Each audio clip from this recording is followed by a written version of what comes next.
हाय, मी दीपाली. मला माहिती नाही की हा व्हिडिओ किती लोक पाहतील, पण तरी सुद्धा 12वीचा रिझल्ट लागल्यानंतर मला तुमच्याशी काहीतरी मनापासून बोलायचं होतं. 2 दिवसापूर्वी 12वीचा निकाल लागला.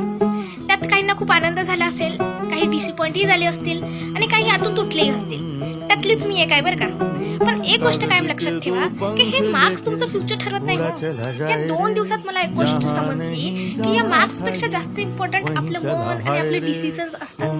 पुढे काय करायचं आहे हे ठरवताना प्लीज फक्त लोकांचं ऐकून काय ते आपल्या आयुष्याचे, करिअरचे ताबडतोब डिसिजन घेऊ नका. स्वतःच्या मनाने विचार करून डिसिजन घ्या. कारण आपण जेव्हा आपल्या मनाविरुद्ध वागतो ना, तेव्हा सक्सेस मिळाल तरी हॅपीनेस मिळत नाही. म्हणून थोडा वेळ घ्या, स्वतःला समजा आणि तुम्हाला खरंच काय करायचं आहे ते आधी ओळखा. फेल झालात तरी चालेल, स्लो गेलात तरी चालेल, पण रॉंग डायरेक्शन मध्ये जाऊ नका. कारण शेवटी आपलं फ्युचर हे आपल्या मार्क्सने नाही